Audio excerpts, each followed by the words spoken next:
Hello and welcome back to my channel future in forex. मैं हूं आपका दोस्त आसिफ अहमद। कैसे हैं आप सब लोग? चलते हैं जी अभी न्यू वीकेंड की तरफ और शुरुआत करते हैं बीटीसी से। लास्ट वीकेंड तो हमारा बेहतरीन रहा और प्रॉफिट में ही रहा।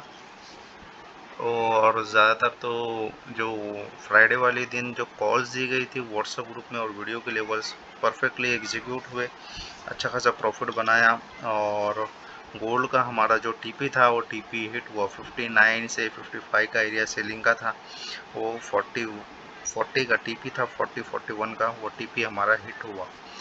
ठीक है, चलते हैं जी अभी कल की तरफ शुरुआत करते हैं बीटीसी से। देखे बीटीसी अभी जा रहा है बुलिश। तो बुलिश मोमेंट में हम अभी एक रेजिस्टेंस इतनी तगड़ी मौजूद है जहां से मार्केट मल्टीपल टाइम्स रिजेक्ट हुई है।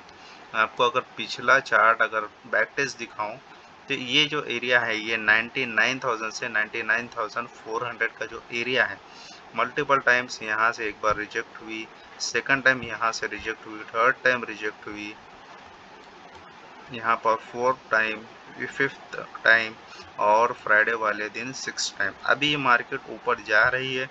जब तक ये रेजिस्टेंस मौजूद है इसके ऊपर 99,900 के 99,400 या 500 के ऊपर H4 कैंडल क्लोज नहीं होगी तब तक सेल करें।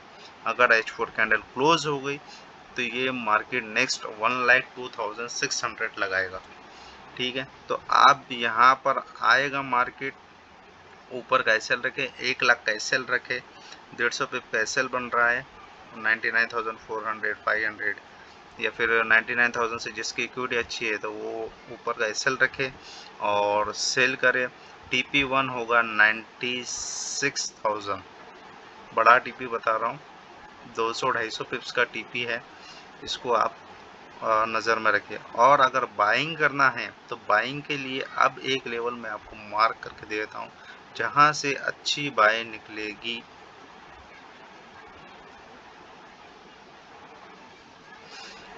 95,600 अगर मिलता है आपको तो आपने बाय करे, या 96,000 कर ले। 96,000 के पास अगर मिलता है तो बाय करें। एसएल बनेगा उसका 94,800। ठीक है, बाइंग और सेलिंग का दोनों लेवल बता दिया है। और ये आज भी ये जो लेवल है बीटीसी का ये आज के लिए भी है और कल के लिए भी है। ठीक है, चलिए अब बात करते हैं सबका favourite hot item gold. Gold की बात करते हैं जी। गोल्ड देखे मैंने जिस तरह से मैंने ये सेल कराई यहाँ पर H1 का जब स्ट्रक्चर ब्रेक हुआ उसके बाद रीटेस्ट पे मैंने सेल कराई।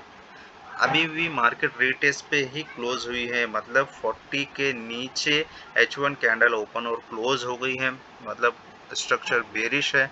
अभी मार्केट अगर आपको 44 से 48 तक मिलती है तो सेल करें। ये लेवल लगा के दिखा देता हूँ आपको।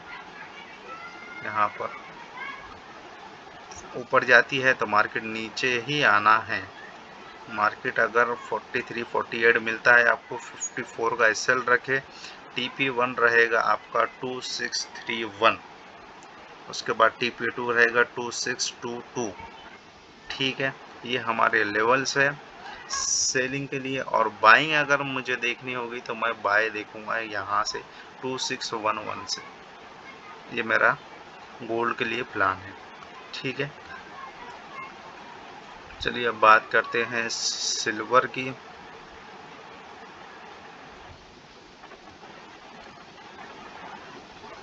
देखिए सिल्वर अगर आपको ये जो ट्रेंड लाइन का ब्रेकआउट हुआ था, इस ट्रेंड लाइन के आसपास अगर मिलता है आपको 29,300 के आसपास मिलता है तो यहाँ से बाय करें। एसएल रहेगा आपका 29,140 का। और सेलिंग करना है आपको तो ये H4 की एक तगड़ी रेजिस्टेंस मौजूद है 29,900 की एक तगड़ी रेजिस्टेंस है, यहाँ मिलता है। आप वापस से सेल करें, बिंदास सेल करें और मार्केट नीचे ही आएगी।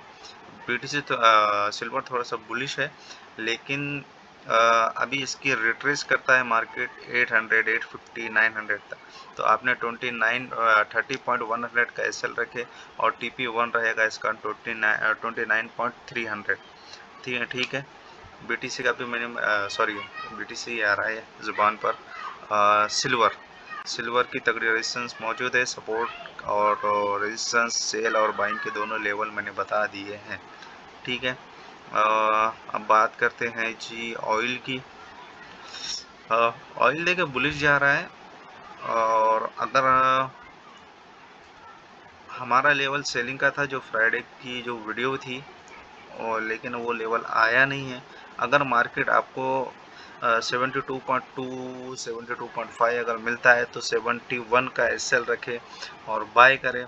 और ऊपर का जो लेवल मैंने मार्क किया था जो फ्राइडे वाली वीडियो है 75.5 75.3 ये लेवल मिलता है तो आपने 76.5 का एसएल रखना है और सेल करना है। तगड़ा रेजिस्टेंस है 75.5 का। ठीक है। और बाइंग के लिए नीचे ये 72.2 जो मैंने ब्लू लाइन लगाई है, और अगर ये ब्रेक होता है तो फिर अच्छी बाइंग और मिलेगी, तगड़ी बाइंग 71.2 से। ठीक है जी। और बात करते हैं नैस्डैक। देखिए नैस्डैक की मैंने ये ट्रेंड लाइन लगाई थी कि 2-3 दफ़ा हमने यहाँ से प्रॉफिट बनाया, और मार्केट जैसे ही इसके पास आई, इस रेजिस्टेंस के पास, ट्रेंड लाइन के पास, तो मैंने यहाँ से सेल कराई थी। 150-200 पिप्स मिले, लेकिन बाद में हमारा एक ब्रेक इवन था, ब्रेक इवन हिट हुआ।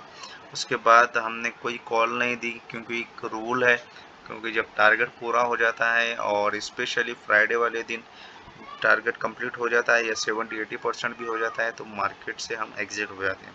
ये सारी चीज़ें मैं मेरे व्हाट्सएप ग्रुप के मेंबर्स को बताता हूँ कि क्या करना है, कैसे करना है और कब मार्केट से एग्जिट होना है, सारी चीज़ें बताता हूँ। अगर मार्केट रिट्रेस करती है 21,000 160 150 तक, तो आपने बाय करें। नीचे का एसएल रखें 21,030 का एसएल रखें, बाय करें। और सेलिंग अगर लेनी है तो सेलिंग के लिए मेरे पास लेवल आ रहा है 21,620 का। क्यों, मैं बता देता हूँ इसका रीज़न। क्योंकि मार्केट यहाँ से रिजेक्ट हुई है, अच्छा खासा रिजेक्शन आया था 300 पिप्स का।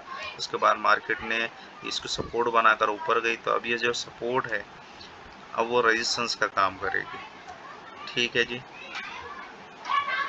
दोनों लेवल बता दिए हैं, सपोर्ट और रेजिस्टेंस, और लेवल भी बता दिए, एसएल और टीपी भी बता दिए हैं, तो आप इसी लेवल पर ट्रेड करें। ठीक है। लेवल को नोट करके रखें, रिस्क मैनेजमेंट करें, और हमारी जो ये होती है क्या बोलते हैं साइकोलॉजी को अच्छा बनाए, ताकि लोग क्या करते हैं कि रिस्क मैनेजमेंट करते नहीं है, रिस्क वो अपने अकाउंट का 30% 40% लेते, और 2-3 एसएल भी हिट होता है तो उनका अकाउंट वॉश हो जाता है। ऐसे नहीं करते भाई, ये ट्रेडिंग नहीं है। आपने रिस्क लेना है अपने कैपिटल का 1% 2%, मैक्स 2%, उससे ज़्यादा आपने रिस्क नहीं लेना है। ये बात को याद रखें। और आपका टारगेट 1:1 हो जाता है तो सेफली निकल जाएं, या फिर आपको 1:2 मिलता है, मतलब आपका कैपिटल का 2% रिस्क लिया है और आपका 4% आपका डे का प्रॉफिट बन रहा है, तो मार्केट से एग्जिट हो जाए, कोई ज़रूरत नहीं। नेक्स्ट डे प्लान करेंगे। हर दिन अपॉर्चुनिटीज़ मिलती है, उसके हिसाब से हम डेली ट्रेड करते हैं, डेली प्रॉफिट बनाते हैं। हम इंट्राडे वाले हैं तो हम डेली प्रॉफिट बनाते हैं।